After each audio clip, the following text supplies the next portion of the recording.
Hi, Assalamualaikum. So today we are going to learn how to use Jamboard. Jamboard.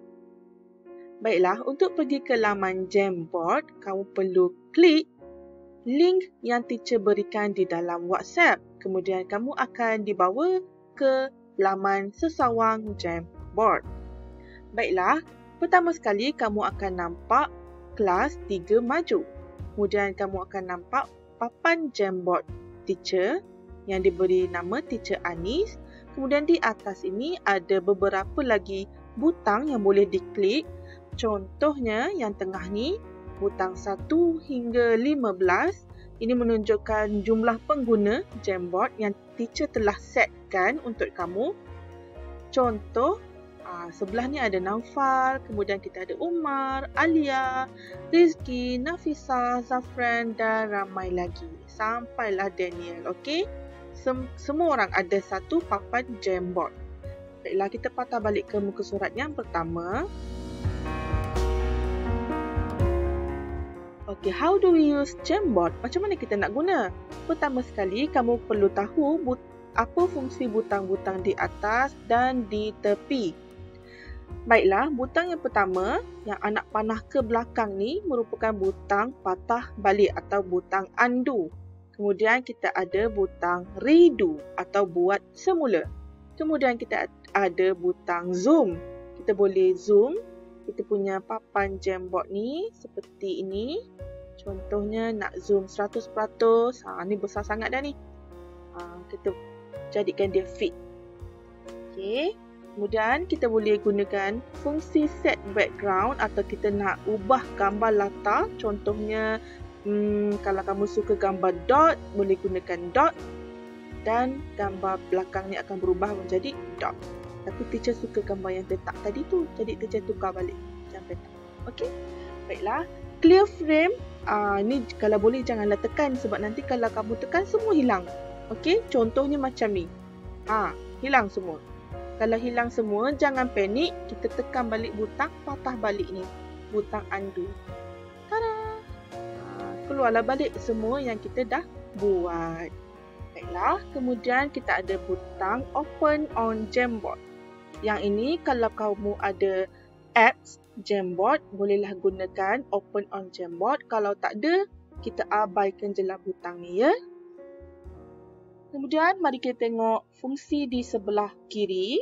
Ada 1, 2, 3, 4, 5, 6, 7, 8. Ada 8 butang fungsi yang boleh diguna.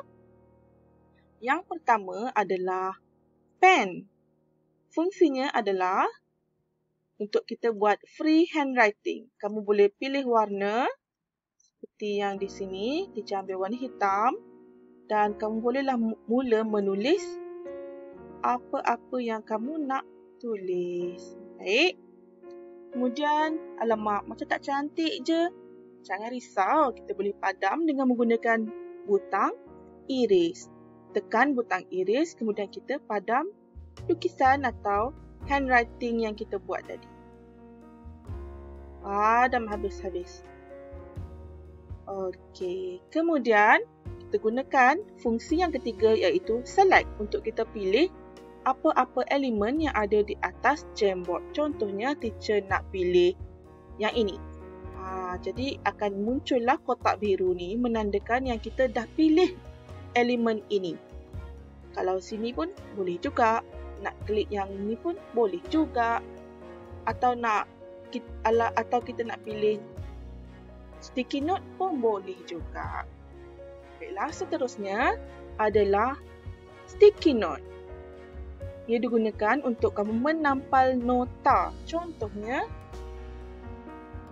kita tulislah apa-apa yang kita nak tulis dekat sticky note. Kemudian kamu simpan atau save. Dan dia akan keluar di papan Jamboard kita ni. Kamu boleh besarkan atau kecilkan saiz sticky note. Seterusnya adalah fungsi meletakkan gambar. Kamu tekan butang ini, sekali lagi kamu tekan butang add image atau tambah gambar. Kemudian kamu akan nampak lagi berbagai contoh fungsi di atas ini. Upload, by URL, kamera, Google Image Search, Google Drive, Google Photo dan banyak lagi lah ke atas ni. Kamu akan guna Google Image Search. Kemudian kamu cari gambar yang kamu nak letak di dalam Jamboard. Contohnya, cute girl. Dan kamu search. Kamu carilah kat bawah ni gambar yang bersesuaian untuk diletakkan di dalam Jamboard. Contohnya, teacher ambil gambar ni. Okey. Dan insert, masukkan.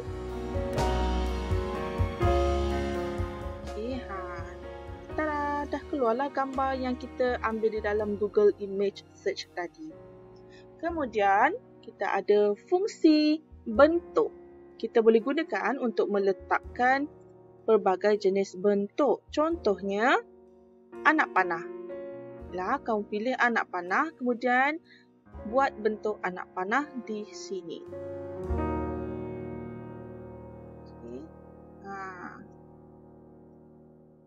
Okey, sama juga kamu boleh besarkan atau kecilkan anak panah. Kemudian, kita ada fungsi text box. Kita boleh letak text box di mana-mana sahaja di dalam Jamboard untuk kita letak perkataan atau ayat. Contohnya,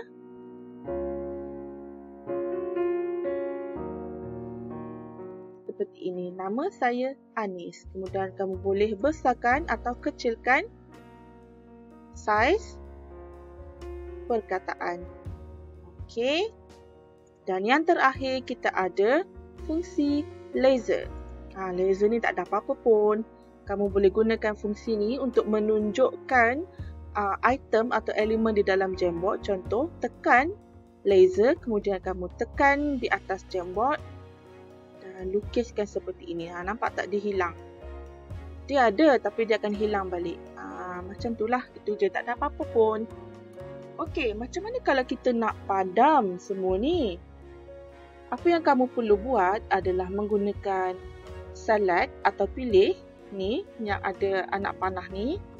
Kemudian kamu tekan di mana-mana elemen yang kamu hendak buang atau padam. Contohnya gambar. Okey, klik pada gambar, kemudian klik pada butang 3 yang di atas ini dan pilih delete atau padam. Dan hilanglah gambar tadi. Boleh juga kamu padam apa-apa elemen di dalam Jamboard. Okey, kalau kita nak menambah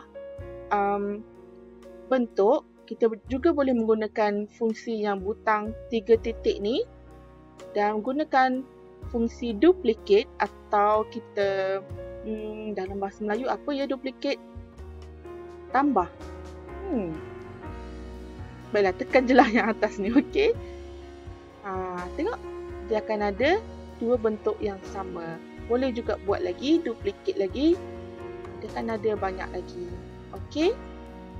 Kalau tak nak semua ni, bolehlah delete balik. Delete lah balik satu-satu.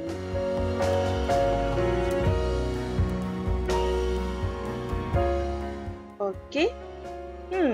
Faham tak setakat ni? Tak apa, benda baru. Kalau tak faham mana-mana, boleh tanya teacher lepas ni. Okey? Baiklah. Sebentar lagi, teacher akan bagi arahan di dalam Jamboard teacher ni. Dan kamu akan tengok arahan tersebut. Dan bolehlah kamu buat di papan Jamboard masing-masing. Okey? Seronok kan? Baiklah. Itu sahaja. Bye. Assalamualaikum.